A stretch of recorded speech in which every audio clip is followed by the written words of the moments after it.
بسم اللہ الرحمن الرحیم۔ مشکات شریف کا آج لیکچر نمبر ہے جی 46 اور باب الکبائر حدیث نمبر 3، اس کو آج ہم ذکر کریں گے۔ روایت کرنے والے مشہور صحابی رسول ہیں حضرت سیدنا ابو ہریرہ رضی اللہ تعالی عنہ۔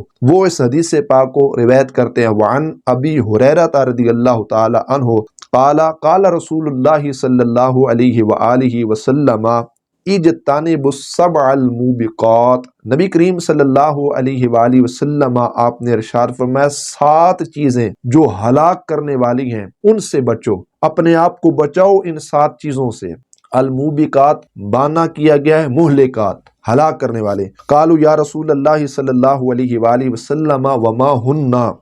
عرض کی کہ اللہ کے رسول صلی اللہ علیہ وآلہ وسلم وہ کون سی چیزیں ہیں، مطلب وہ 7 چیزیں کیا ہیں؟ قالا، حضور علیہ السلام نے ارشاد فرمایا الشرک باللہ، اللہ تبارک و تعالی جل جلالہ کی ذات و صفات میں کسی کو شریک کرنا، یہ ہلاک کرنے والی چیز ہے۔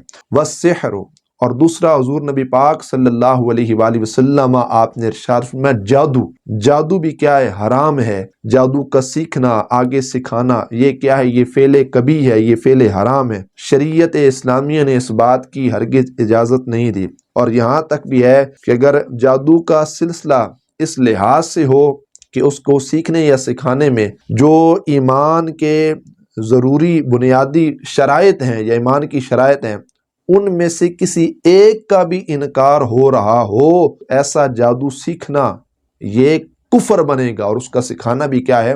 کفر بنے گا۔ سب سے کم ترین درجہ جو علماء کرام نے ذکر کیا ہے کہ جادو فسق ہے، کسی صورت اس کا کوئی جواز نہیں ہے، یہ حرام ہے سیکھنا سکھانا۔ بارکیف اس پر بھی بہت زیادہ احادیث ہیں جو انشاءاللہ پھر تفصیل کے ساتھ بیان کی جائیں گی۔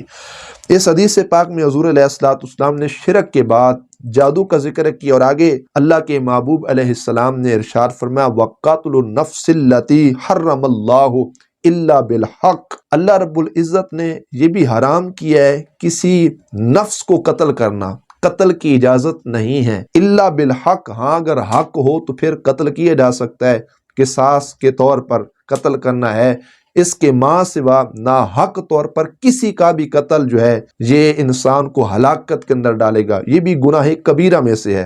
اور آگے اللہ کے محبوب علیہ السلام نے ارشاد فرمایا وَأَكْلُ الرِّبَا، سود کا کھانا، وَأَحَلَّ اللَّهُ الْبَيْعَ وَحَرَّمَ الرِّبَا، قرآن پاک نے تصریح فرمائی ہے کہ خرید و فروخت تو جائز ہے، یہ حلال، اللہ رب العزت نے اس کو حلال قرار دیا ہے۔ وحرم الربا، اور اللہ رب العزت نے سود کو حرام قرار دیا ہے، تو لہٰذا سود کسی صورت میں جائز نہیں ہے، سود کا استعمال۔ اور آگے اللہ کے محبوب علیہ السلام نے فرمایا وَأَكْلُ مال الیتیم، اور یتیم کا مال کھانا، اس میں بھی ہمارے لیے ہلاکت ہے، یہ بھی کیا ہے؟ گناہ کبیرہ ہے۔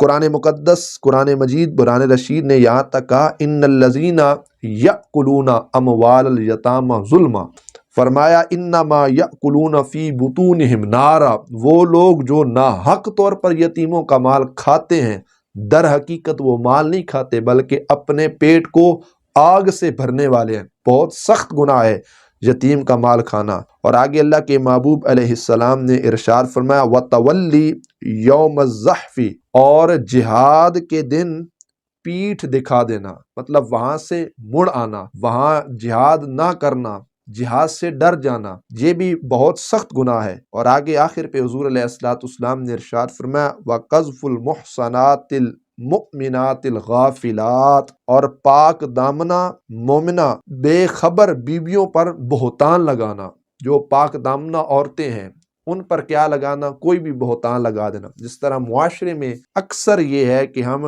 حسن ظن نہیں رکھتے، ہم بدگمانی کرتے ہیں۔ اللہ معاف کرے اگر کوئی عورت اس کبھی فعل کے ساتھ اس کا تعلق رہا ہو اور اس نے اللہ رب العزت سے سچی توبہ کر لی ہو، رجوع اللہ کر لیا ہو، اور توبہ کے بعد اگر وہ اس سے باز بھی آ جائے، رک بھی جائے، پھر بھی اگر ہم ایسا ویسا کوئی معاملہ دیکھیں گے نا کہ وہ مطلب بظاہر ہمیں وہ دکھائی دے گا کہ یہ فلاں گھر سے آ رہی ہے جی، وہ پتہ نہیں، اللہ معاف کرے، ہم کہیں گے یہ دیکھو یہ زنا کروا کے آ رہی ہے، حالانکہ ہو سکتا ہے وہ کسی اپنی ذاتی شرعی حاجت کے لیے یا مجبوری کے لیے گئی ہو اور وہاں کسی عورت سے ملاقات کرنے کے لیے گئی ہو، یا اس کے ذہن کے اندر بھی یہ زنا کا تصور تک نہ ہو، لیکن دیکھنے والے کیا کہیں گے، دیکھو جی وہ زانی آ رہی ہے، یہ فلاں سے زنا کروا کے آ رہی ہے۔ معاذ اللہ اس طرح کی درجنوں کلمات ہم سنتے رہتے ہیں معاشرے کے اندر کہ بلا وجہ جو ہے نا ہم کسی پر بھی یہ بہتان لگا دیں گے کسی لحاظ سے۔ تو شریعت اسلامیہ نے